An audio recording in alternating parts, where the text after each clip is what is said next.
ዳዊት በገና ሲደረድር በዳዊት በገና የሳኦል ርኩስ መንፈስ ይርቅልን ነው። ድንገት ግን ይነሳና ዳዊትን ካልገደልኩ ብሎ ደግሞ ጦር ይወረውራል። ለተዘመረው መዝሙር ዝማሬ መላእክት ያሰማልን በማለት ፈንታ ጦር ይሰብክ ነበረ።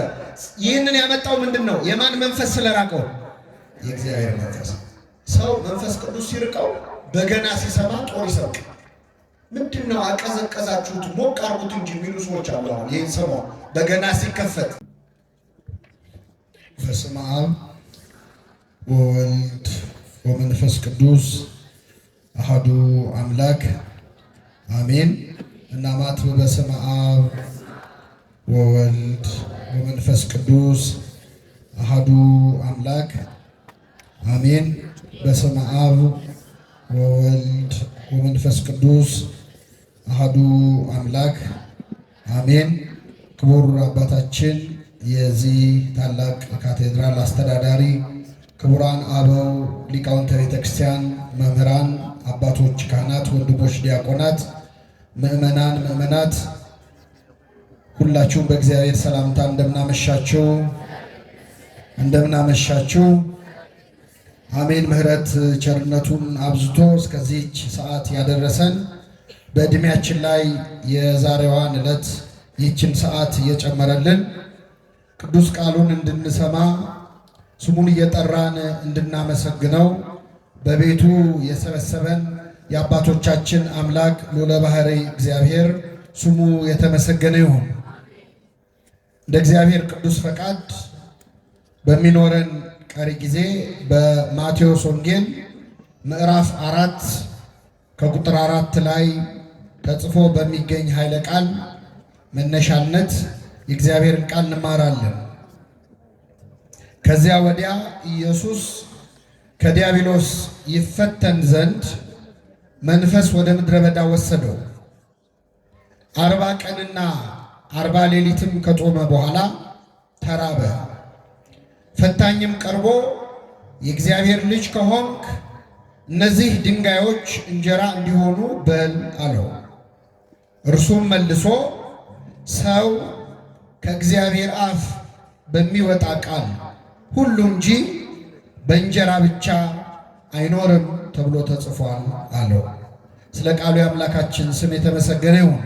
እስቲ ከኔ ጋር በሉ፣ ሰው ከእግዚአብሔር አፍ በሚወጣ ቃል ሁሉ እንጂ በእንጀራ ብቻ አይኖርም። ይህንን ቃል መነሻ ርዕስ አድርገን በቀሪው አጭር የትምህርት ሰዓት እንማራለን። ለአባቶቻችን ለነቢያት፣ ለአባቶቻችን ለሐዋርያት፣ ለአባቶቻችን ለሐዋርያውያን አበው፣ ለሊቃውንት በጉባኤያቸው ተገኝቶ ምስጢሩን ጥበቡን ገልጦ ያስተማረ አምላካችን እኛንም በቸርነቱ እንዲያስተምረን፣ እንዲመክረን፣ እንዲገስጸን የእርሱ ቅዱስ ፈቃድ ይሆንልን። እንግዲህ እንደምታውቁት ምዕመናን የያዝነው ሳምንት ታላቁን አብይ ጾምን የጀመርንበት ነው። ከአብይ ጾም አስቀድሞ የመጀመሪያው ዘወረደ በመባል የሚጠራው ሳምንት ጾመ ሕርቃል በመባል የሚታወቅ ሌላ ጾም ነው የጾም ነው። ያው አባቶቻችን በዓልን ከበዓል ጾምን ከጾም አገጣጥሞ አንድ ላይ ማክበር አንድ ላይ መጾም የተለመደ ስለሆነ እንጂ የመጀመሪያው ሳምንት ጾመ ሕርቃል የሚባል ሌላ ጾም ነው። አብይ ጾም የገባው ዛሬ ነው። ከቅድስት ተብሎ ከሚጠራው እሁድ አንስቶ ከዛሬ ጀምሮ የምንጾመው መድኃኒታችን ኢየሱስ ክርስቶስ የጾመውን ታላቅ ጾም ነውና ለዚህ ያደረሰን አምላካችን ስሙ የተመሰገነ ይሁን። አብይ ጾም ተብሎ ወይም ታላቅ ጾም ተብሎ የሚጠራው ለብዙ ሰው እንደሚመስለው በጾሙ ቀን ቁጥር ርዝመት አይደለም። እርግጥ ነው 55 ቀናት ከፊት ጾመ ሕርቃልን ከኋላ ሰሙነ ሕማማትን ጨምረን ስንጾም ረጅም ቀናት የሚጾም ጾም ነው። ነገር ግን አብይ ጾምን አብይ የሚያሰኘው የዘመኑ ወይም የቀናቱ ቁጥር አይደለም። እንደዚያ ከሆነ ከአብይ ጾም የሚበልጥ በቁጥር በጣም ረጅም ሌላ ጾም የምንጾመው ጾም አለ በቤተክርስቲያን። ይህ ጾም ምንድነው? ጾመ ድህነት ተብሎ የሚጠራው ዘወትር ዓርብና ረቡዕ የምንጾመው ጾም። ስለዚህ አብይ ለመባል ጾመ ድህነትም በቁጥር 88 ቀን ነው የምንጾመው በዓመት ውስጥ። አብይ ጾምን አብይ ያሰኘው አብይ እግዚአብሔር ወአብይ ኃይሉ ብሎ ነቢየ እግዚአብሔር ዳዊት የዘመረለት ልዑል አምላካችን እግዚአብሔር መድኃኒታችን ኢየሱስ ክርስቶስ ራሱ የጾመው ጾም ስለሆነ ነውና ለዚህ ታላቅ ጾም ያደረሰን አምላክ ስሙ የተመሰገነ ይሁን። አብይ ጾም በጣም ገናና ጾም ነው። አብይ ጾም በጣም ትልቅ ትርጉም ያለው ጾም ነው። ከሰባቱ አጽዋማት ደግሞ የሌሎቹ አጽዋማት አክሊል፣ የሌሎቹ አጽዋማት ዘውድ ነው። መድኃኒታችን ኢየሱስ ክርስቶስ ራሱ የጾመው ራሱ የጸለየበት ራሱ ዲያብሎስን ድል የነሳበት ጾም ስለሆነ ገና ሲገባ የሚፈጥረው መንፈስ ያስታውቃል አይደለም። አሁን ሰሞኑን ትንሽ አልተረጋጋችሁ? ከኔ ጋር ናችሁ? ምን ትንሽ ሰላም አላገኘንም? ከተማውም ትንሽ ጸጥ ብሏል። አብይ ጾም እንደዚህ ነው። ራሱ መድኃኒታችን ኢየሱስ ክርስቶስ የጾመው ጾም ስለሆነ ሰይጣንን የተቀጠቀጠበት የተዋረደበት ጾም ስለሆነ በራሱ መንፈሱ ገና ሲጀመር ያስታውቃል እና ይህንን ጾም በእውነት ዲያብሎስን ቀጥቅጠን ድል የምንነሳበት ጾም ያድርግልን። አምላካችን ኢየሱስ ክርስቶስ ለ40 ቀንና ለ40 ሌሊት መጾሙን ነው የማቴዎስ ወንጌል የሚናገረው። ከዚህ በኋላ ይላል ኢየሱስ ከዲያብሎስ ይፈተን ዘንድ መንፈስ ወደ ምድረ በዳ ወሰደው ይላል። ምን ወደ ምድረ በዳ ወሰደው? መንፈስ። መድኃኒታችን ኢየሱስ ክርስቶስ በዮርዳኖስ ወንዝ በዮሐንስ እጅ በትሕትና ወርዶ ከተጠመቀ በኋላ መንፈስ ቅዱስ ወይም ፈቃዱ መንፈሱ ወደ ምድረ በዳ አነሳሳው ይላል። እንግዲህ ጻድቃንን ወደ ገዳም የሚያነሳሳ፣ ሰማዕታትን ወደ ደም የሚያነሳሳ፣ ክርስቲያኖችን ወደ በጎ ምግባር የሚያነሳሳ የማን መንፈስ ነው? የእግዚአብሔር መንፈስ ነው። መንፈስ ቅዱስ ነው። ልክ እንደዚያ ክርስቶስን መንፈስ ቅዱስ አነሳሳው ለማለት አይደለም። ምክንያቱም አብ፣ ወልድ፣ መንፈስ ቅዱስ ስንት ናቸው? አንድ ናቸው። ስለዚህ የራሱ መንፈስ ነው መንፈስ ቅዱስ። ፈቃዱ አነሳሳው የሚል ነው ትርጉሙ። ለእኛ ሲሆን ግን በአጠቃላይ መንፈስ ቅዱስ ወደ ምድረ በዳ ያነሳሳል። ሰው መንፈስ ቅዱስ ሲቀርበው እግዚአብሔርን ይናፍቃል። ሰው መንፈስ ቅዱስ ሲቀርበው ወደ ምድረ በዳ መሄድ ያምረዋል። አሁን በዓመት ውስጥ የሆነ ሰዓት የሆነ ገዳም ሄዶ የማረፍ ፍላጎት ኖሮን አያውቅም? ያውቃል። ሄደን ለአንድ ሳምንትም ይሁን ለ3 ቀንም ይሁን ለ7 ቀን ለ10 ለ14 ቀን ለ21 ቀን እንደው ገዳም ሄጄ ትንሽ አረፍ ልበል የሚል ስሜት ይሰማናል። ይህንን የሚያሳስበን ማን ነው? መንፈስ ቅዱስ። ሰው መንፈስ ቅዱስ ሲቀርበው ወደ ምድረ በዳ ይወስደዋል። ለክርስቶስ እንደተነገረው እኛ ክርስቲያኖችም ገዳማዊ ስሜት የሚሰማን እረፍት የመፈለግ ብቻ የመሆን የመጸለይ ፍላጎት የሚመጣው ከመንፈስ ቅዱስ ነው። ሰው መንፈስ ቅዱስ ሲያድርበት ወደ ገዳም መሄድ፣ ወደ ቤተክርስቲያን መሄድ ያምረዋል። መንፈስ ቅዱስ ሲርቀው ደግሞ ገዳም ምን ያደርጋል? ሰው መንፈስ ቅዱስ ሲርቀው ገዳም መሄድ ምን ያደርጋል? ገዳም መሄድ አይደለም ተራራ መወጣ አይደለም ይላል። ይኸው ክርስቶስ ወጥቷል ተራራ ለተራራ በገዳመ ቆሮንቶስ ብቻውን ነበረ። በመነነ በመነኮሰ ባህታዊ መሆን አይደለም ይላል። ሰው መንፈስ ቅዱስ ሲርቀው ማለት ነው። እግዚአብሔር ቅዱስ መንፈሱን ከሁላችን አያርቅብን። ነቢየ እግዚአብሔር ዳዊት ሲጸልይ ምን አለ? ወመንፈሰከ ቅዱስ ይተውፅም ላይ ቅዱስ መንፈስህን ከእኔ ላይ አትውሰድብኛል። ዳዊት መንፈስህን አታርቀው ያለው ለምን እንደሆነ ታውቃላችሁ? መንፈስ ቅዱስ የራቀው ሰው አይቷል። ዳዊት በዓይኑ አይቷል። ሳኦል የተባለው የመጀመሪያው የእስራኤል ንጉሥ ነበር። ሳኦል ርኩስ መንፈስ ያሰቃየው፣ መንፈስ ቅዱስ ደግሞ ርቆት ነበረ እና በዛ በርኩስ መንፈስ ሲሰቃይ ዳዊትን አምጥተው በገና እንዲደረድርለት ያደርጉ ነበር።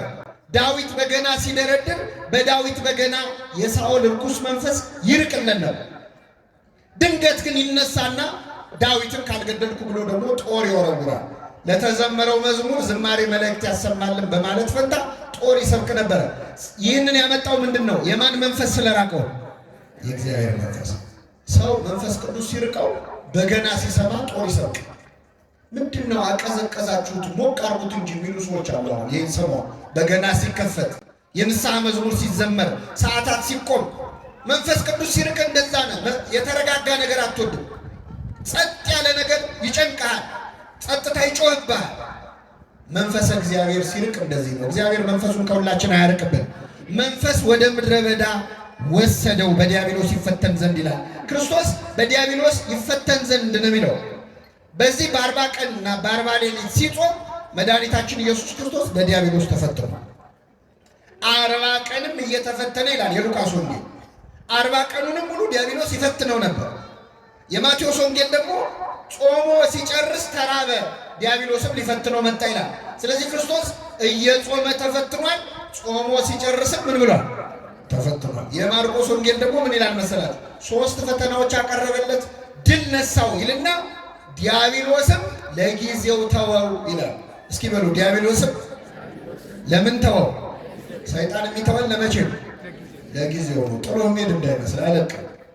እስካልሞትም ሰይጣን አይተውም። እየጾመ ፈተነው፣ ጾሞ ሲጨርስ ፈተነው። ጾሙን ድል አድርጎ ደግሞ ፈተናውን ድል ባደረገ በኋላ ፈተነው። አምላካችን ኢየሱስ ክርስቶስ 40 ቀንና 40 ሌሊት ነው የጾመው። አሁን እኛ 55 ቀን ነው የምንጾመው። አንዳንድ ሰው ለምን 55 ቀን ሆነ?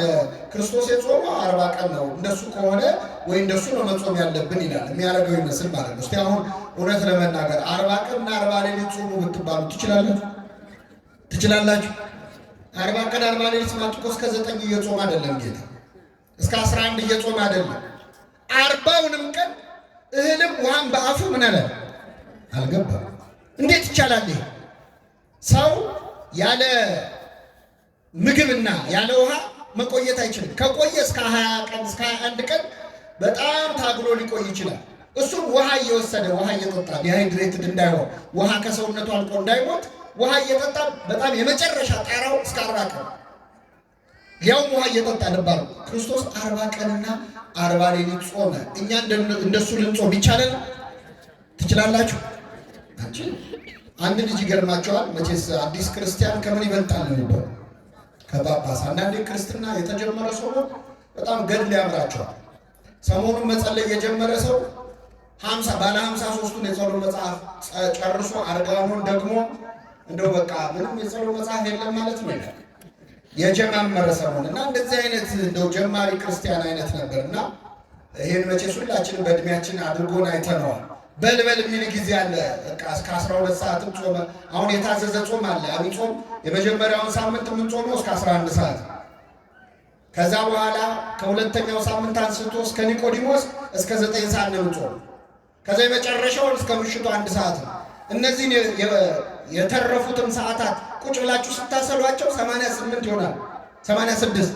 እነዚህ ሰዓታት በበዓለ 50 የማንጾማቸውን ዓርብና ረቡዕ የሚያካክሱ ናቸው። ከዛ ውጭ ግን ከአቅም በላይ መጾም፣ ከአቅም በላይ መብላት ትክክል አይደለም። እና አንዳንድ ሰው በቃ እንደዚህ የሚችል ይመስለዋል። እና አንድ ልጅ ይገርማቸዋል። ገዳም ሄደና ሱባኤ ሊይዝ በዚህ በዐቢይ ጾም ለ40 ቀን ሊቆይ ነው አለ። በጣም ጥሩ በአት ስጡኝ አለ። ተሰጠው። ምግብ ሊያስገቡለት ሲሉ አይ አስቤበት ነው የመጣሁት የምጾመው ለ40 ቀንና ለ40 ሌሊት ነው። ኧረ ተው ግድ የለም አትችለውም ነው። አይ በደንብ አስቤበታለሁ። በቃ ግድ የለም አበምኔቱ አሉትና ይሁንለት ብለው አትበላውን ግን ለማንኛውም ብለው ሽምብራ አስገቡለት በጆንያ። አይ የዛሬ 40 ቀን ያው ተሸክማችሁ ታወጡታላችሁ ችግር የለም ማለት ገባለት። ከዛ ይገርማችኋል 1-3 ቀን ይሄ ልጅ በርትቶ ሳይበላ ሳይጠጣ 3 ቀን ቆየ።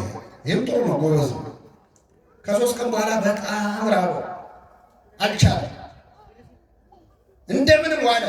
ከዛ ማታ ላይ ከበደውና እግዚአብሔር ስንት አምላክ መልሱልኝ፣ እንደው አንድ አምላክ መሆኑን ለማጠየቅ 1 ሽምብራ በበላ ችግር አለው? አንድ አምላክ መሆኑን ብሎ 1 ሽምብራ ነሳና ቀመሰ። ሲያስበው እግዚአብሔር አንድ ብቻ ነው፣ አንድም። ስለዚህ በስላሴ ስም አለ። በስላሴ ስም ስንት ሽምብራ ማለት? ወንጌላውያን ስንት ናቸው? 4 ወንጌላውያንም ማሰብ አለብኝ አለ። እንደ ዝክር ነው 4 በል 5 አዕማደ ምስጢር አለካሰ 7 ሊቃነ መላእክት አለ። ደግሞ ትንሽ ስትበላ ይብስብሃል አይደል? ባሰበት ሐዋርያት ስንት ናቸው? ይሄን ለማስታወስ ብሎ 12 ሽምብራ ቆጥሮ በላ። አልበቃውም። ካህናተ ሰማይ አለ። ካህናተ ሰማይ ስንት ናቸው? 4ቱ ካህናተ ሰማይ አለ። አልበቃው። 36ቱ ቅዱሳት አንስታት በቃ መብላት ጀመረ ማለት ነው። በደንብ 99ኙ ነገደ መላእክት መጨረሻ ሲያቅተው ምን አለ? በእልፍ አእላፋት መላእክት ምን አጨናነቀው አይደል? ምን ልላችሁ ነው? ማር ይስሐቅ የተባለ መጽሐፍ እስመኔነ በጊዜ ጽጋብ ይመስለነ እንዘልቅ ጸዊም ይላል። በጠገብን ጊዜ በምስኪ መጾም የምንችል ይመስለናል።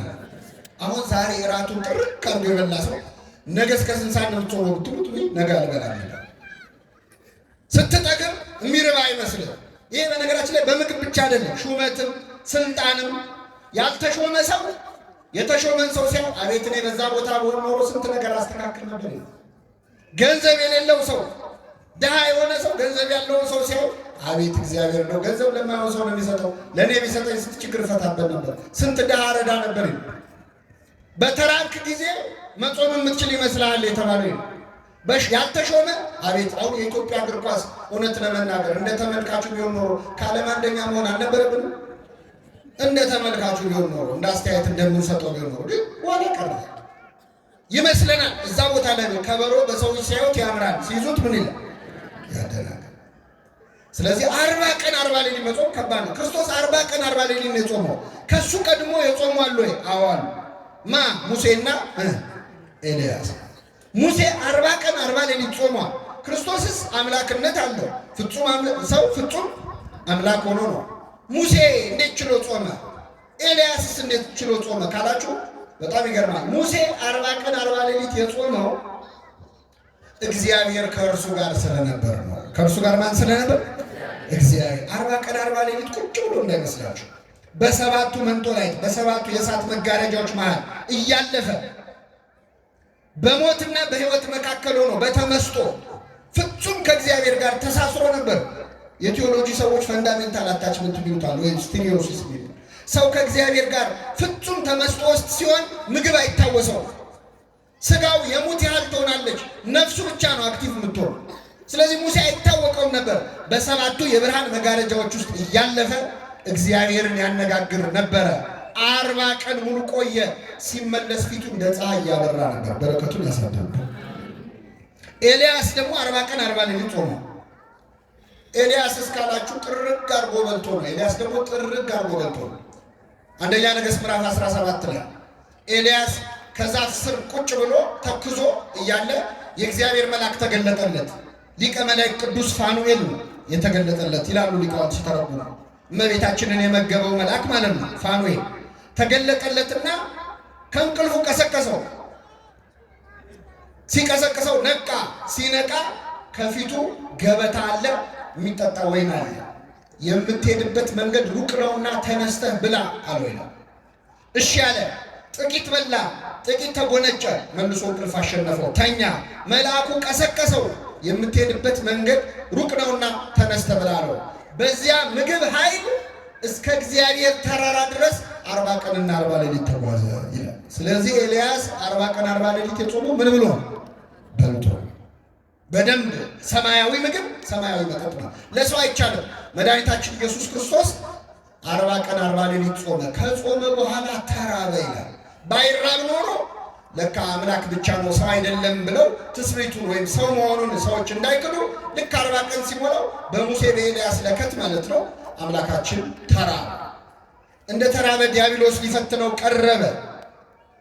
ዲያብሎስ ሊፈትነው ፈታኝም ቀርቦ ይላል የእግዚአብሔር ልጅ ከሆንክ እስኪ በሉ የእግዚአብሔር ልጅ ከሆን እነዚህ ድንጋዮች እንጀራ እንዲሆኑ በል።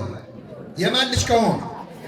ይኸውላችሁ ጌታችን ሲጠመቅ ማቴዎስ ወንጌል ምዕራፍ 3 ላይ ከዚህ አንድ ምዕራፍ ወደ ኋላ ስትሄዱ በዮርዳኖስ ወንዝ ላይ ሲጠመቅ እግዚአብሔር በደመና ሆኖ ተናግሮ ነበር።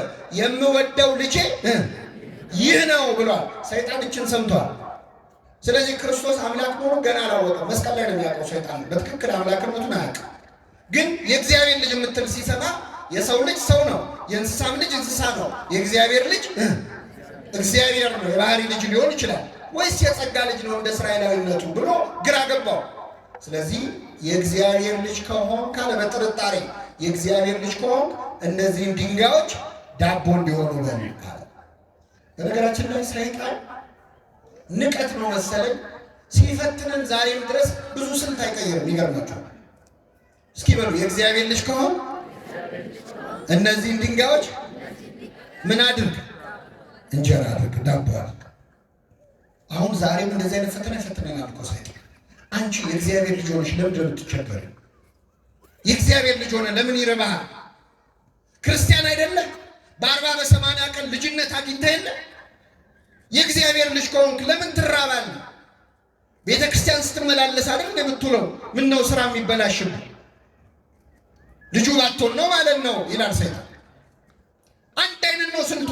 ክርስቶስን እንደፈተነ ክርስቲያኖችንም ይፈተናል። አዳምና ሔዋንን ምን አላቸው? ዕፀ በለስን ብትበሉ ሞትን አትሞቱም ብሉ ብሎ ጋበዛቸው። ዛሬም ሰይጣን በጓደኞቻችን አብረውን በሚውሉ ሰዎች አድሮ ዕፀ በለስ ባይሆንም ሌላ ብዙ ግብዣ ያቀርብልናል። እስከ ዛሬ ድረስ ዕፀ በለስን አልቀመስከው ይላል። ዕፀ በለስ ላይሆን ይችላል። ወጣቶችን መጠጥ ጠጥተህ አታውቅም? እስከ ዛሬ አልቀመስከውም? እስቲ አንዴ ቅመሰው። አትሞትም እኮ ምን ትሆናለህ ይላል። የዛሬ 7000 ዓመት የፈተነው ፈተና አሁንም ይደግመዋል። አንድ አይነት ነው። ስለዚህ እግዚአብሔር ልጅ ከሆንክ ብሎ ክርስቶስን ፈተነው። እያንዳንዳችንን ልጅነታችንን እንድንጠራጠር እግዚአብሔር እውነት አባት ከሆነ ለምን እንዲሆናል? ለምን ይደርስብኛል? ለምን መከራ? ለምን እታመማለሁ ይላል ሰው። የእግዚአብሔር ልጅ ሆኜ እንዴት ይታመማል? ለምን ነው የማትታመመው? ልጁን የማይቀጣ አባት አለ አለ እንዴ? የለም። ወላጆቻችን ይጠቅማል ላሉት ነገር ይቀጡን ነበር። እግዚአብሔር ግን ከቅድስናው እንድንካፈል ለጥቅማችን ይቀጣናል ይላል ቅዱስ ጳውሎስ። ለጥቅማችን ይቀጣናል። እግዚአብሔር የሚቆነጥጠን ወደሱ እንድንቀርብ ልጆቹ ስለሆንን ነው። አቤት በመከራ ምክንያት ስንት ሰው ፈጣሪውን ያገኛል። በበሽታ ምክንያት ስንት ሰው ከእግዚአብሔር ተዋወቀ። እግዚአብሔር የለም የሚሉ ሰዎች እኮ ጸበል ቀጂ የሆኑት በበሽታ ምክንያት። እግዚአብሔር በመከራ ይጠራናል። በሕይወታችን የሚገጥመንን መከራ ወደሱ ለመመለስ ምክንያት ያድርግልን። ስለዚህ የእግዚአብሔር ልጅ ከሆንክ እነዚህን ድንጋዮች ዳቦ አድርገህ ብለሃል። በጣም የሚገርም ቃል ልንገራችሁ። ከኔ ጋር በሉ። እነዚህን ድንጋዮች፣ እነዚህን ምኖች? አንድ ድንጋይ አይደለም ያለው ለክርስቶስ። ዳቦ አድርገህ ብለህ ያለው አንድ ድንጋይ አይደለም። የትኞቹን ድንጋዮች? እነዚህን። ምን አለ እንደው አንድ ድንጋይ ቢለው ይሄንን ከበሮ ይሄዛ ጋር ያለውን ድንጋይ ዳቦ አድርገህ ብለህ አይደለም ያለው። እነዚህን ድንጋዮች ነው ያለው። ክርስቶስ ባለበት ቦታ ላይ ስንት ድንጋይ አለ? ስንት ድንጋይ አለ? ብዙ። አረ መካከለኛው ምስራቅ ነው አገሩ ራሱ ድንጋይ ነው። አገሩን ዳቦ አድርገህ ብላ ከማለት አይታለች። ሰይጣን ምን እያለ እንደሆነ ታውቃላችሁ? ስግብግብነት እያስተማረ ነው። ሰይጣን የሚያስፈልገንን ብቻ እንድንወስድ አይመክረን። እነዚህን ድንጋዮች ነው የሚለው። ዓለም ላይ አሁን ያለው ገንዘብ ለዓለም ሕዝብ አንሶ ይመስላችኋል? ጥቂት ሀብታሞች ኪስ ውስጥ እኮ ነው ያለው የዓለም ሀብት። ታውቃላችሁ? የሆኑ ሰዎች የልጅ ልጄ በልቶት የማይጨርሰው ሀብት አለኝ ብለው ይፎክራሉ። የሆነ ሀገር ግን በጣም ብዙ ሕዝብ በረሃብ ያልቃል። ምን ባለ ሀብቶቹ ላይ የደፈደፍ እንዳይመስላችሁ። እዚህ ያለነው ሰዎች በአቅማችን እኮ እኛ ቤታችን ጠግበን የምንደፋው ምግብ ራቱ ሊሆን የነበረ ሰው እኮ አለ የለም? አለ የለም? አንተ ማትለብሳቸው ቁም ሳጥኑ ውስጥ የሰቀልካቸው ልብሶች የወንድም ልብሶች ነበሩ። እሱን የለብሰው ነው ይገባ የነበረው። አንተ ጠግበህ የምትደፋው ምግብ አልጣፈጠኝም ብለህ ከፍለህበት የምትመልሰው ምግብ ለሆነ ሰው ራቱ ይሆን ነበር። እነዚህን ድንጋዮች ዳቦ አድርግ ማለት ዓለም ስግብግብ እንድትሆን ነው ሰይጣን የሚያስተምረው። ሌላው ድንጋይ ዳቦ ማድረግ ተአምር ነው። ተአምር የሚሰራው ደግሞ በመንፈሳዊ ጸጋ ነው። አይደለም ነው? አይደለም? መንፈሳዊ ጸጋህን ለሆድህ ተጠቀምበታል። ወደ ክርስቶስ ተአምር የማድረግ ችሎታህን ዳቦ ብላበት ይላል። ምን ማለት መሰላችሁ? ሰባኪው ስብከቱ፣ ዘማሪው መዝሙሩ፣ ካህኑ ክህነቱ፣ አጥማቂው ጥምቀቱ፣ ጳጳሱ ጵጵስናው፣ አገልጋዩ አገልግሎቱን ድንጋይ ዳቦ ለማድረግ እንዲያውለው ይፈልጋል ሰይጣን። አንተ ይሄን ጸጋ ይዘህ ለምን ትራባለህ? ለምን ትቸገራለህ? እነዚህን ድንጋዮች ዳቦ አድርግበት እንጂ ኧረ ተጠቀምበት ይላል። እንዲህ ካለ ፈተና እግዚአብሔር ሁላችን ይሰውራል። ይህን ጊዜ ክርስቶስ ምን አለ? ወደ ርዕሳችን መጣ። ሰው ከእግዚአብሔር አፍ በሚወጣ ቃል ሁሉ እንጂ በእንጀራ ብቻ አይኖርም። ሰው ከእግዚአብሔር አፍ በሚወጣ ቃል ሁሉ እንጂ በእንጀራ ብቻ አይኖርም አለው። ብዙ ትርጉም ነው ያለው ይሄ። ግን አሁን ያለነው ጾም ላይ ስለሆነ ሰው ከእግዚአብሔር አፍ በሚወጣ ቃል ሁሉ እንጂ በእንጀራ ብቻ አይኖርም ማለት ምን መሰላችሁ? ሰው በመጾም ጭምር እንጂ በመብላት ብቻ አይኖርም። በጾም ነው። ጾም ራሱ ምግብ ነው እያለ ነው ክርስቶስ። ሰው በእንጀራ ብቻ አይኖርም። በእንጀራ አይኖርም አይደለም፣ በእንጀራ ብቻ። እንጀራ ያስፈልጋል አያስፈልግም? አንዳንድ ሰው ሲመጻደቅ እንደዚህ አይነት ትምህርት ለማስተማር እንደዚህ ቤተክርስቲያን አትም ስሩ የማይሰራ ምን አይበል አይብላ ነው የምትለው። እንጀራ ያስፈልጋል አያስፈልግም? አንዱ ገዳም ሄደና አባ ስልዋኖስ የሚባሉ አባት ያሉበት ገዳም ሄዶ እና ስራ እንስራ ይሉታል መነኮሳቱ። ያው መነኮሳት ስራ ይሰራሉ አይደል? ስራ ያጣ መነኩሴ ምን ያደርጋል? አትፍሯቸው። ለምን መሰላችሁ? ቆቡን ቀዶ ካልሰፋ ሰይጣን ሌላ ስራ ይሰጠዋል። ሰይጣን የሚሰጠው ስራ ኃጢአት ስለሆነ ደህናውን ቆብ ቀዶ ቢሰፋ ይሻላል። እና ይሄ አባት ገና ጀማሪ መነኩሴ ነው። ገዳም ገባ እና ቆፍር ስራ አግዘን ሲሉት አይ እኔ ልጸልይ ነው እንጂ ልሰራ አልመጣሁም ነው። አዎ በኋላ መነኮሳት ተመካከሩና ማታ ምግብ የሚበላበት ሰዓት የሚደወል ደወላ። እሱ እንደወል ሳትደውሉ ዝም ብላችሁ ተሰብሰቡና ብሉ። ተሰብስበው ሲበሉ ቢጠብቅ አይደወልም ሰው። ከዛ ቢጠብቅ ሲያጣ ማዕድ የሚበላበት ደጀ ሰላም ሄደና ሲያያቸው እየበሉ ነው። እንዴ ምነው አጣውኝም እንዴ ያለ። አይ አንተ መንፈሳዊ ስለሆንክ ምግብ አያስፈልግም። የማይሰራ ምን አይበል አይብላ። ሰው ከእግዚአብሔር አፍ በሚወጣ ቃል ሁሉ እንጂ በምን ብቻ አይኖርም አለ እንጂ በእንጀራ አይኖርም ማለት ነው። ይህች ከእግዚአብሔር አፍ የወጣች ቃል ምንድነች ካላችሁ ጾም ነች። ጾም ከራሱ ከእግዚአብሔር አፍ የወጣች ቃል ነች። ለምን?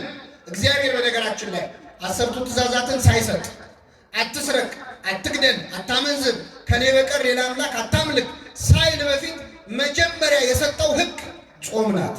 ዕፀ በለስን ምን አትበል አትብላ። አትብላ ማለት ምን ማለት ነው? ጾም ማለት ነው። አዳምና ሔዋን ጾም ታውጆባቸዋል።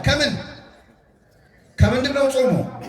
ከዕፀ በለስ እስከ 9 ሰዓት ነው አይደል? እስከ ዕድሜ ልክ ዕፀ በለስን አትብሉ ተብሎ።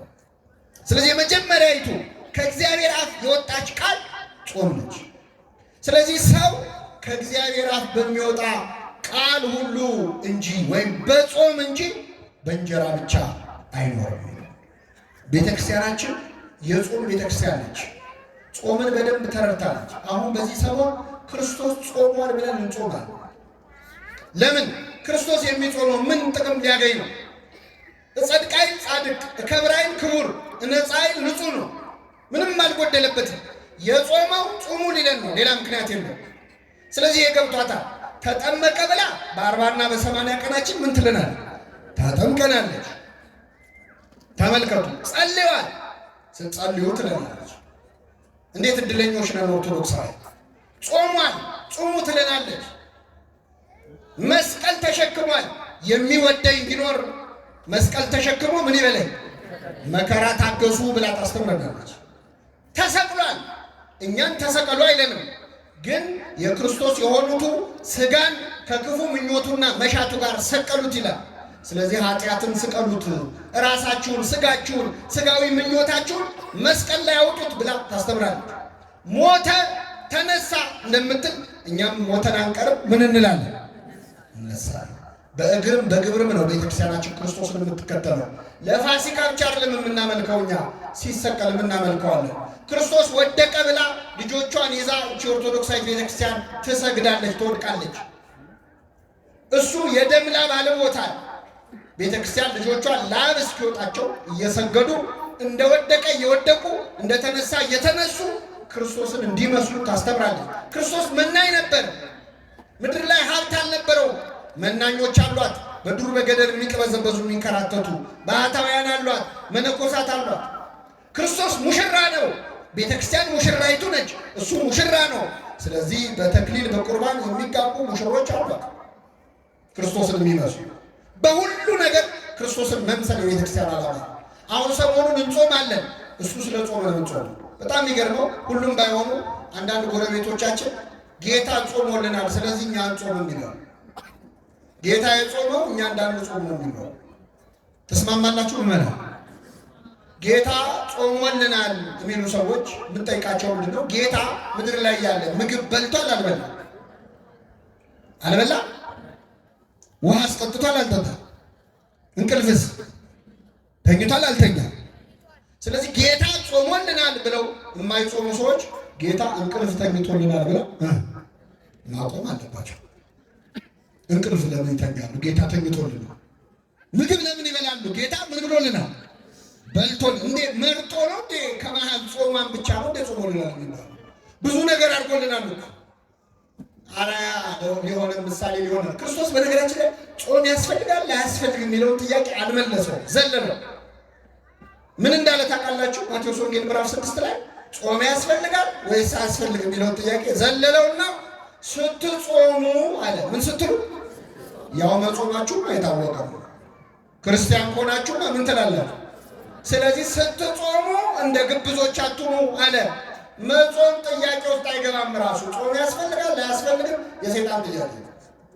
ክርስቶስ ዘለለውና ስትጾሙ ብሎ አፈጻጸሙ ላይ ነው ማብራሪያ የሰጠው እንጂ መጾምማ የማይቀር። የእኛ ቤተክርስቲያን መንፈሳዊት ክርስቶሳዊት ቤተክርስቲያን ስለሆነች ሰበብ እየፈለገች ነው ጾም፣ ሰበብ እየፈለገች።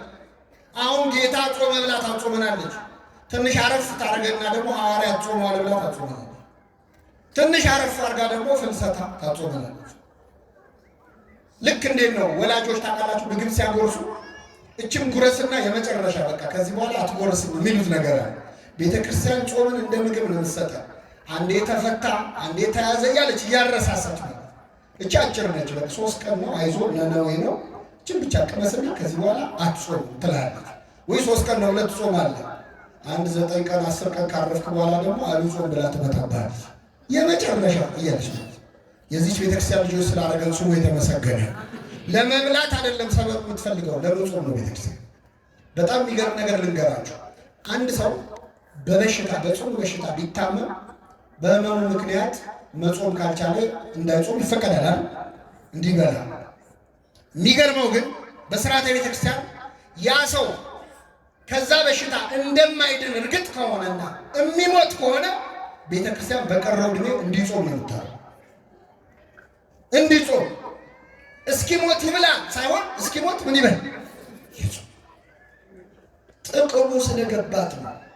ጾም የዋዛ ነገር እንዳይመስላችሁ። ጾምን ማሪሳቅ ምን ይላታል? እማ ለጸሎት የጸሎት እናት ናት ጾም። የማይጸልይ ሰው ጸሎት የሚጀምረው ሰሞኑን ነው። ቤተ ክርስቲያን የማይሄዱ ሰዎች ብዙ ጊዜ ቤተ ክርስቲያን የሚሄዱት መቼ ነው? በጾም ወቅት ነው። እማ ለጸሎት የጸሎት እናት ነች ጾም። ወእህታ ለአርምሞ ለዝምታ ደግሞ እህት ነች። ሌላ ቀን አፉ የማይዘጋ ሰው እኮ በጾም ወቅት ዝም ይላል፣ ሲርበው ጸጥ ይላል። አንደበት ይዘጋል ጾም። ወእህታ ለአርምሞ ወነቃ ለአንብብ የእንባ ምንጭ ነች ጾም። ሌላ ቀን ስትዘምር የማይመጣ እንባ፣ ሌላ ቀን ስትጸልይ የማይመጣ እንባ ሰሞኑን ልውጣ እያለ ያስቸግራል። እንባ ታፈልቃለች ጾም። ወጥንተ ኩሉ ገድል ሰናይት የመልካም ስራ ሁሉ ምንጭ ነች፣ መጀመሪያ ነች። የኃጢአት ፍትወትን ደግሞ ጸጥ ታደርጋለች። ወታጸምም ኩሎ ፍትወታ ተዘስጋ የስጋን ምኞት ሁሉ ጸጥ ታደርጋለች ጾም። በአንድ ሀገር የተፈጸመ ታሪክ ልንገራችሁ። አንዲት ሴት ባል ታገባለች እና ባሏ መርከበኛ ደግሞ ስራው ልክ እንደ አውሮፕላን ፓይለት ደርሶ መመለስ በ2 በ3 ቀን አይችልም። ስለዚህ ሄድና 6 ወር ቆይቶ ይመለሳል፣ ዓመት ቆይቶ ይመለሳል። እና ይቺ ሴት እንደዚህ ስትኖር ከቆየች በኋላ ባሏ ወደ ሩቅ አገር ሄደ፣ ለዓመት ማለት ሲሄድ የባሏ የቅርብ ጓደኛ የሆነ የባሏ ሚዜ የሆነ ሰው ደግሞ አብሯት እዛ ከተማ ላይ ይኖራል እና ይቀራረባል። በኋላ ይቺ ሴት በዝሙት መፈተን ትጀምራለች። ባሏ በመራቁ እሷም ደግሞ ልቧን ከፍታ ነበር፣ ሰይጣን ደግሞ አባባሰባት። ስለዚህ ይህንን የባሏን ጓደኛ ትመኘው ጀመር። እዛ መጨረሻ ላይ በሁኔታዎች የምታሳየው ምን ምትለው እሱ በጣም ከእሷ የበረታ መንፈሳዊ ሕይወት ስለነበረው አልተቀበላት። መጨረሻ ላይ አፍ አውጥታ እባክህን ፈቃዴን ፈጽምልኝ፣ እኔ በዚህ መንገድ አስባለሁ ብላ ለዝሙት ትጠይቀዋለች። ስትጠይቀው ይህ ሰው ያዝናል። ጓደኛው ነው። እሱ ደግሞ የበረታ መንፈሳዊ ሕይወት ነበረው። እንደዛ ባይሆን ኖሮ እንኳን እንዲህ ተብሎ የፈለገውን ያደርጋል። ከዛ ምን አላት? ችግር የለውም ከአንቺ ጋር ያልሽውን እንፈጽማለን፣ ግን አንድ የሚከለክለኝ ነገር አለ። እሱም እንደ ባሏ መርከበኛ ነው እና በመርከብ ጉዞ ሲሄድ የሆነ ጊዜ ማዕበል ተነሳ እና በዚያ ማዕበል ምክንያት ልሞት ስል ስለት ተሳለ እና ይህ ስለት ምንድን ነው? ከዚህ አደጋ ካተረፍከኝ ለ21 ቀን እጾማለሁ፣ እስከ ምሽቱ 12 ሰዓት ድረስ እጾማለሁ ብዬ ለአንድ ወር ይቅርታ እጾማለሁ ብዬ ተስዬ እና አሁን በአጋጣሚ ጾም ስለወጣ የራሴን ጾም ስለሆነ መጾም ያለብኝ አሁን ፍስግ ነው እንደምታዩ። ቀጣዮቹን 1 ወራት እጾማለሁ እና ከአንቺ ጋር በጾም ወቅቲን ማድረግ ስለማልችል ከፈለግሽ አብረን እንድንፈጽም ወሩን ለሁለት እንካፈለውና 15ቱን ቀን አንቺ ጾሚ፣ 15ቱን ቀን እኔ ጾማለሁ አለ። እሺ አለች። ምን ያለ ሰይጣን ምን ሳይል አይለቅም ይባላል። እሺ ብላ እስከ ምሽቱ 12 ሰዓት መጾም ጀመረች። ሳምንት እያለ 10 ቀን እያለ ቀኑ እየቀረበ ሲመጣ መጨረሻ ላይ 15 ቀን ሲሞላው ይቺ ሴት ቤቱ መታ እግሩ ስር ወድቃ ይቅር በለኝ ሐሳቤን ቀይሬያለሁ አለች። ሐሳቧን ያስቀየረ ምንድን ነው? ጾም። ወታጸምም ኩሎ ፍትወታተ ዘሥጋ፣ የሥጋን ምኞት ጸጥ ታደርጋለች። አሁን ሰሞኑን ሰይጣን መድረሻ አካል በነገራችን ጨንቆታል። በአብይ ጾም እኔ ቫኬሽን የሚወጣ ይመስለኛል፣ ግምት ነው ደግሞ እንዲያለ እንዳትሉ። ለምን ከሚጾም ሰው አፍ እሳት ይተፋል። ሰይጣን አሁን ይህን ሰሞን ጨንቆታል። ሌላ ቀን የማይጾመው ሰው ራሱ ይጾምበታል። ሌላ ቀን የማይጸልየው ሰው አባታችን ሆይ ይላል። ጨንቆታል ሰይጣን። አብይ ጾም መድረሻ ነው ያለው። ችግሩ ሲፈታ አብረን እንፈታለን። ችግሩ እሱ ነው። እግዚአብሔር ሲፈታ አብሮ ከመፈታት ይሰውራል። ግን እችን ሰሞን መድረሻ ያጣል። ኃይል የምናገኝበት ወቅት ነው ጾም፣ አብይ ጾም። በተለይ ደግሞ ለምክንያት ከጾማችሁ በተለይ እግዚአብሔር ከመጾማችን በላይ የጾምንበት ምክንያት ነው የበለጠ ደስ የሚል። ዝም ብሎ ከምግብ ከጥሉላት መባለት ከስጋ ከቅቤ መከልከል እሱ መጽሐፍ ቅዱስ ላይ ያለ ነው፣ እናደርገዋለን። እሱ አልከለከለንም። ቅዱስ ያሬድ ግን ዓይንም ይጹም ይላል። ምን ይጹም? አሁን ሰሞኑን ሆዳችን ይጾማል፣ ዓይናችን ይጾማል። እስቲ ስልካችንን ለምን አያርፍም? ሰሞኑ ስልካችን ለምን አያርፍም? በአውራ ጣታችን ስንጠነቁለው የምናመሸው ስልክ እሱም ይረፍ፣ እኛም እንረፍ። ባትሪውም ትንሽ ሴቪየር። ዓይን ይጹም። እማናየው ነገር አለ እንዴ? እንመርጣለን እንዴ? ዘንድሮ እድሜ የሚል አለ እንዴ? ዘንድሮ የምናየውን እንኳን መርጥ። ሁሉ ነገር ደግሞ ገበያ ላይ ነው። ዓይን ይጹም ክፉ ከማየት አለ። ጆሮም ደግሞ ይጹም። ድፈኑት፣ በጥጥ አይደለም። የምትመርጡትን ስሙ። እስቲ ዓይናችሁ መጽሐፍ ቅዱስ ያንብብችን ሰሙ። እስቲ ቅዱሳት ስዕላትን ይመልከት። መንፈሳዊ ፊልም ተመልከቱበት። ቴሌቪዥኑም አረፍ ይበል። ስብከት ስሙበት። እንጹም በዓይናችን በጆሮአችን። መዝሙር እንስማ እስቲ። ዘፈን የለመደ ጆሮአችን እስቲ ትንሽ ይቀደስ፣ ይፈወስ። እያንዳንዱ ሰውነት ይጹም። እንዲህ ሲሆን እግዚአብሔር ደስ ይላል። አለዚያ ግን ምን አይነት ጾም ነው የጾማችሁት ይላል እኮ ትንቢተ ኢሳይያስ ምዕራፍ 58 ላይ። እንዴት አይነት ጾም ነው የጾማችሁት? ለካ ጾሙም እግዚአብሔር ማሳዘናል። ከዚህ ሰወረ። ምን አይነት ጾም ነው የጾማችሁት ይላል እግዚአብሔር። ምን አይነት ስብከት የሰበካችሁት? ምን አይነት ቅዳሴ ነው የቀደሳችሁት? ምን አይነት አገልግሎት ነው ይላል ለካ እግዚአብሔር።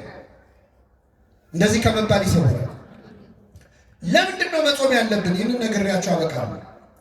ክርስቶስ ለምን መጾም እንዳለበት ሲናገር ስለ ጽድቅ የሚራቡና የሚጠሙ ብፁዓን ናቸው። ስለምን?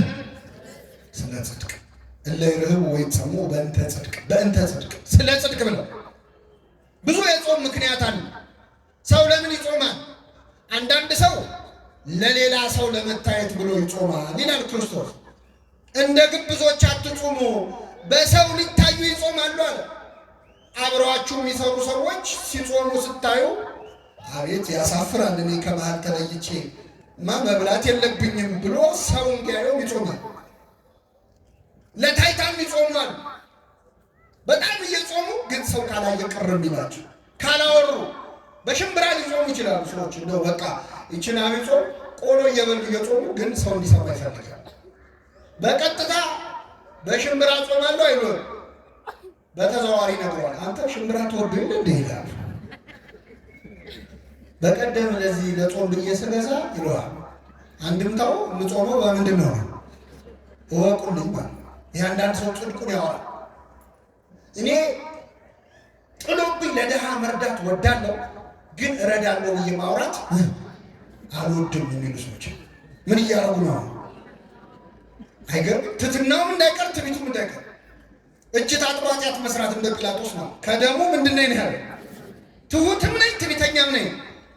እና ጾም ለታይታ ሲጾም ደስ አይለውም እግዚአብሔር። እንደ ግብዞች አትጾሙ፣ ለሰው ልትታዩ አትጾሙ አለ እግዚአብሔር። እንዲያች ይሄ አዋጅ ጾም ነው። አሁን አብይ ጾም ሰው እንዳያይ ብለህ ብላ እያልኩ አይደል እኮ እውነት ነው ብሎ ሄዶ ይበላል አይደል? ይሄ አዋጅ ነው። ጾም ኳል ጾም ኮርሶ አይደለም። ግን ሐሳብ የምታደርግበት ምክንያት ለታይታ ከሆነ እግዚአብሔር ያዘ። አንዳንዱ የሚጾምበት ምክንያት ለቁጠባ የሚጾም ነው። አሁን አንዳንድ ሰው አብይ ጾም ሲመጣ በቃ የቁርስ ወጪን ዘጋው፣ ምሳም የለም። እንዲህ አይነቱ ሰው በምሳው የከበረ ይሉታል አባቶቻችን። በምኑ የከበረ? በቃ አብይ ጾም መጣ ወጪ ቀነስኩ አይደለም። የምትበላውን ለድሃ ስትሰጥ ነው ጾም ነው። እንደዛ ሲሆን ነው ደስ የሚለው እግዚአብሔር። እህቶቻችን ይቅርታ አድርጉልኝ፣ በርካታ እህቶቻችን ለተክለ ሰውነታቸው ማማር ብለው ይጾማሉ። አይጾሙ አንጀታቸው እስኪጣበቅ ውሃ ብቻ እየጠጡ ለውበት ማለት ነው። ሲያጌጡ ይመላለጡ ይባላል። ለውበት ብለው አንጀታቸው ይሄ የጽድቅ አይደለም፣ ዳይት ነው እንጂ ፋስቲንግ አይባልም። ይሄ ጾም አይደለም፣ እግዚአብሔር አይከብርበትም። ምን ሲሆን ነው እግዚአብሔር ደስ የሚለው? ስለ ጽድቅ ስንጾም፣ እግዚአብሔርን ሽተን ስንጾም፣ ይቅርታውን ምሕረቱን ሽተን ስንጾም፣ ይህንን ጾም የይቅርታ ያድርግልን። እስቲ አሁን ለምንድን ነው የምትጾሙት? በዚህ ጾም የትኛውን ችግር ልትፈቱ ነው?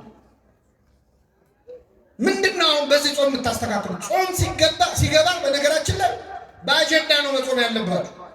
በዚህ ጾም ይሄን ጉዳይ ጨርሳለሁ ብላችሁ ጾሙ። መጽሐፍ ቅዱስ ላይ የተጾሙ አጽዋማት በሙሉ አጀንዳ አላቸው።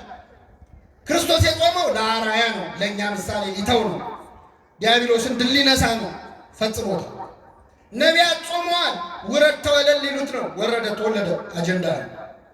እና አስቴር ጾመዋል፣ የነነዌ ሰዎች ጾመዋል፣ ምሕረት ፈልገው ነው፣ አግኝተዋል። በአጀንዳ ነው የሚጾሙ። ገንዘብ አልበረክት ያላቸው ሰዎች የጾሙ አሉ መጽሐፍ ቅዱስ ላይ።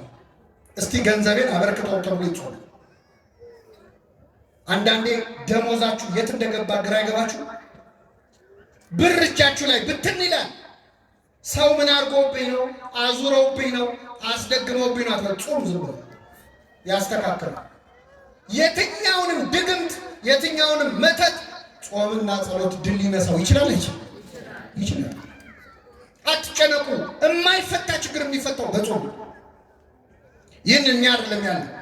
በዚህ በማቴዎስ ወንጌል ምዕራፍ 17 ላይ አንድ ታሪክ ተጽፏል። ብዙ ጊዜ ማቴዎስ 17 ሲባል እኛ የምናስታውሰው ጌታችን 3 ደቀ መዛሙርቱን ይዞ ወደ ረጅም ተራራ ወጣ ይላል። ጴጥሮስ ዮሐንስንና ያዕቆብን ታቦር ተራራ ላይ ፊቱ እንደ ብርሃን እንደ ፀሐይ በራ፣ ልብሱ እንደ በረዶ ነጭ ሆነ። ይህን ታሪክ እናውቃለን። ጌታ ወደ ተራራ የወጣው 3 ሐዋርያት ይዞ ነው። 3 ሐዋርያት ሲወጡ ስንት ይቀራሉ? 9 ይቀራሉ። 9 ደቀ መዛሙርት ከተራራው ስር ነበሩ። አንድ ችግር ገጥሟቸው ጭንቀት ላይ ነበሩ። ይገርማቸዋል። እዛ ብርሃን እየበራ ነው፣ እነሱ እዚህ ጨለሙበት። ምን መሰላችሁ? አንድ ሰውዬ ጋኔን የተያዘ ልጁን ይዞ ወደ ክርስቶስ መጣ እንዲፈወስለት። ይዞት መጣ። ጌታ 3ቱን ደቀ መዛሙርት ይዞ ተራራው ጫፍ ላይ ነው ያሉት። ደቀ መዛሙርት ስንት ናቸው? ደቀ መዛሙርቱ ደግሞ አጋንንት የማውጣት ስልጣን አላቸው። ሄደው አጋንንት ስለ ስም ተገዙልን ብለው መጥተው ለክርስቶስ ነግረውታል። አጋንንት ስለተገዙላችሁ ደስ አይበላችሁ፣ ስማችሁ በሰማያት ስለተጻፈ ደስ ይበላችሁ ብሏቸው። ስለዚህ አጋንንት ያወጣሉ። ስለዚህ ጌታ ባይኖርም ተማሪዎቹ ደቀ መዛሙርቱ ያወጡልኛል ብሎ ይህ ሰውዬ አመጣውና ያንን ልጅ እባካችሁ ይህንን ርኩስ መንፈስ አስወጡልኝ፣ ልጄ በጨረቃ ይጥለዋል አለ። በምን ይጥለዋል?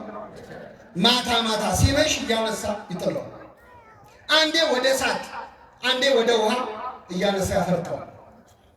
አብሮት ያደገ ጋኔን ነው። አብሮን ያደገው ከሕፃንነቱ ጀምሮ እስካሁን ያሰቃያል። እና እባካችሁ ይህንን ጋኔን ገስጻችሁ አስወጡልኛል። ይገርማችኋል። ይህ ጋኔን 9 ደቀ መዛሙርት ቢሉት ቢሰሩት አልወጣም። ስንት ሆነው? መልሱልኝ። ደግሞ ምን አይነት ክፉ ጋኔን እንደሆነ ልንገራችሁ። ማለት የጋኔን ጥሩ የለውም፣ ግን ይሄ ክፉነቱ አይሰማም፣ አይናገርም። ምን አይልም። የት ነው ያዝከው ስትለው አይሰማም። መች ነው የምትወጣው ስትለው አይመልስም። ደንቆሮም ዲዳም ውጣ ቢሉት ወዲያ ቢሉት ለ9 እምቢ አለ። ይህን ጊዜ ጸሐፍት ፈሪሳውያን እዛ ቆመዋል፣ መሳቅ ጀመሩ። 9 ሆኖ አቃታቸው ብለው። አሁን ምዕመናን እዚህ ጉባኤ ላይ ርኩስ መንፈስ ያለበት ሰው በጣም ቢረብሽ፣ እዚህ የረበሸውን ርኩስ መንፈስ ያለበት ሰው አምጥተን እዚህ ያሉ 9 ካህናት ውጣ ቢሉት አልወጣም ቢል እናንተ ምን ታስባላችሁ? አዲስ አበባ ውስጥ እኮ ቄስ የለም። ድሮም እኛ እናውቀዋለን። ድሮ ቀረ ካህን ምን ነው አይደል? ካህን የለም ለ9 ወዲህ ቢሉት ሌላ ቀን እንኳን ጋኔን ያወጡ ሐዋርያት እኮ ናቸው። ይገርማል። ሌላ ቀን አውጥተዋል። አሁን ግን እንዲያ ከዛ ይሁን ይሾካሾካሉ፣ ይስቃሉ። ሐዋርያት 9 ሽምቅቅ ብለው ቆመዋል። ጋኔኑ ልጁን ያንፈራፍረዋል። ይህ ሲሆን ጌታ 3 ደቀ መዛሙርቱን ይዞ ብርሃነ መለኮቱን ምን እያለ ነው? እያበራ ነው። ጴጥሮስ እዛ ቆሞ ጌታ ወይ በዚህ መሆን ለኛ፣ አቤት ወንድሞች እዛ ይሰቃያሉ፣ አንተ በዚህ መሆን ለኛ መልካም ነው። አንተ ሲመች እንኳ ይታየኝ የሰው ችግር። ከዛ ጌታ ከዚያ ተራራ ወረደ። ሲወርድ ያ ሰው የቀረበውና ጌታ ሆይ ልጄን ወደ ደቀ መዛሙርት አመጣሁት፣ ሊፈውሱት ግን አልቻሉም። ቢቻልህስ ልጄን ፈውስልኛል። ምን ቢልህስ? ለማን ነው ቢቻልህስ? ሰው ለክርስቶስ ቢቻልህስ ይባላል። ለእግዚአብሔር ምንም የሚለው የለም። ቢቻልህስ ያለው ለምን መሰላችሁ? ደቀ መዛሙርቱ ካቃታቸው ያው መምህራቸውም የእነሱ ቢጤ ነው። አሁን እኮ እግዚአብሔርን ያስናግረው እኛ አገልጋዮች ነው። እኛ ስላልቻልን የማይችል እንዳይመስላችሁ። እኛን ያቃተው እሱ ሁሉን ማድረግ ይችላል። ቢቻልህስ አለው። ቢቻልህስ ትላለህ፣ ለሚያምን ሰው ሁሉ ይቻላል። ይህን ጊዜ ሰውየው ምን አለ? አምናለሁ፣ አለማመኔን እርዳው አለ። እስኪ በሉ አምናለሁ፣ አለማመኔን። ይህ ሰው ያምናል አያምንም? ያምናል አያምንም? ለምን? ምን አለ? ምን እላለሁ? አምናለሁ አለ። መልሶ ደግሞ ስለዚህ የሰው ያምናል አያምንም? ግራ ገባችኋል? እሱም ግራ ገብቶታል። ያምናልም አያምንምም። አምናለሁ ምንን እርዳው? እያመኑ አለማመን አለ ለካ። ግራ ገባችሁ? ልቀይርና ልንገራችሁ። እጾማለሁ በሉ እስኪ። አለመጾሜን እርዳው። እንጾማለን አንጾም ግን እየጾምን ነው። ስጋ እንበላም፣ የሰው ስጋ ግን እንበላለን። አናማም፣ አንዋሽም። አፋችን አይጾምም፣ አንደበታችን አይጾምም። ከስጋ ከእንጀራ ከምግብ ግን ምን እንላለን? ስለዚህ በሉ እጾማለሁ። አይደከማችሁ መሰለኝ። እጾማለሁ በሉ። አለመጾሜን እጸልያለሁ። እንጸልያለን አንጸልይም? ግን ደግሞ እንጸልይ። እየጸለያችሁ አባታችን ሆይ እያላችሁ አባታችን ሆይ ከመቼው እንዳለቀ ግራ ገብቷችሁ አያውቅም? ያውቃል። የጸሎት መጽሐፍ እየጸለይን ስንት ገጽ ቀረው ብለን ቆጥረን አናውቅም? እጸልያለሁ ብሎ አለመጸለየን እየጸለዩ አለመጸለያል፣ እየዘመሩ አለመዘመር፣ እየቀደሱ አለመቀደስ። አምናለሁ አለማመኔን እርዳዋለሁ። ይህን ጊዜ ጌታ ምን አለው? የማታምን ትውልድ ሆይ እስከ መቼ ከእናንተ ጋር እኖራለሁ አለ። አመጣው። ውጣ አለው። ጋኔኑ ወዲያውኑ ወጣ። ሕዝቡ ሁሉ ወደ ቤቱ ሄደ። 9 ደቀ መዛሙርት ቅድም ለ9 እምቢ አላቸው አላልኳችሁ? 9 ወደ ጌታ መጡ። ጌታ ሆይ እኛ ልናወጣው ያልቻልነው ለምንድን ነው? ለምን አቃተን? 9 ሆነን ለምን አቃተን ሲሉት ስለ እምነታችሁ ማነስ ነው። ነገር ግን አለ ይህ አይነቱ ጋኔን ያለ ጾምና ያለ ጸሎት አይወጣም። ዝንቱ ዘመን እየወጥ ዘእንበለ በጾም ወበጸሎት። ይህ አይነቱ የጋኔን ወገን እንግዲህ አጋንንቱ እኩል አይደሉም። ከዋነኞቹ አለቆች ወደቋል። ሳጥናኤልን የመሰለ ደግሞ ከታች የወደቀ ተራ መልአክ አለ። እንዲህ አይነቱ ወገን እንዲህ አይነቱ ነገር ያለ ጾም እና ያለ ጸሎት አይወጣም። ከኔ ጋር ናችሁ ምዕመናን? አሁን እኛ እዚህ ይህንን ትምህርት ብትሰሙ ምዕመናን አልወጣ ያለ ጋኔን የለብንም? እስቲ አስታውሱ። ከልጅነት ጀምሮ እምቢ ያለ አልወጣ ያለ ችግር መጀመሪያ ሀገራችን ኢትዮጵያ አልወጣ ያለ ጋኔን የለባት? አንዴ ወደ እሳት አንዴ ወደ ውሃ ይጨምረዋል ተብሏል። ሀገራችን ኢትዮጵያ አንዴ ወደ ሰላም አንዴ ወደ ጦርነት የሚጨምር ጋኔን የለበት አለባት። አንድ ሰሞን እፍ ብለን በፍቅር እንላለን፣ ጥቂት ቆይተን እንጋደላለን። መቼ ነው የምናርፈው? የዚች ሀገር ሰላም መቼ ነው የሚመጣው? ያቺ ሴት መታ ጨርቁን ነክታ ደሟ ቀጣ። ሌላ ደሟ የፈሰሰው ለስንት ዓመት ነበር? አቤት! የኢትዮጵያ ደም ለስንት ዓመት ፈሰሰ? መቼ ነው የሚቆመው የኢትዮጵያ ደም? እንደው ከኛ መሃል የጌታን ጨርቅ የሚነካ ሰው ጠፋ? የሚጋፋ አይደለም፣ ብዙ ሰዎች ተጋፍተዋል። ኃይል ከኔ ወጥቷል እንዲል የሚያደርግ አንድ በእምነት ጨርቁን የሚነካ ጠፋው። ምንድን ነው እንደ ሀገር አለቅ ያለ ጋኔን? ይህንን ጾም አለቅ ያለን ጋኔን የሚያወጣ ያደርግልን። በግላችንስ አልወጣ ያለ ሰይጣን የለም? ከልጅነታችን ጀምሮ አለቅ ያለን ልጄ ማታ ማታ ይነሳበታል በጨረቃ አለ። አንዴ ወደ ውሃ አንዴ ወደ እሳት ይጨምረዋል። ወጣቶች ማታ ማታ የሚነሳ ኃጢአት የለብንም? ማታ የሚጀምር ስካር፣ ማታ የሚጀምር ኃጢአት ዝሙት የለም? አንዴ ወደ ውሃ አንዴ ወደ እሳት ይጨምረዋል። አንዴ ወደ መዝሙር አንዴ ወደ ዘፈን የሚጨምረን የለም? አንዴ መስቀለኛ አጣፍተን ታቦት እናጅባለን። ማታውኑ በጨረቃ ይጥለናል እሳት ውስጥ ኃጢአት ውስጥ። አስቸገር ነው እኮ ለእግዚአብሔር። ለብ አለበት ወይ አልካድን ወይ አላመንን። በራድ ወይም ትኩስ ብትሆን መልካም ነበር። እንዲያው ለብ ስላልክ ከአፌ ልተፋ ነው። እግዚአብሔር እኮ አፉ ላይ ዞን ተጨነቀ። እንዳይተፋን ፈጥሮናል። እንዳይወጣን ለብ ያለ ነው። ክርስትናችን ለብ ያለ ነው። ወይ አልካድንም ወይ አላመንም። በጨረቃ የሚጥለን ነገር የለም ወይ? አልወጣ ያለ አመል ምንድን ነው?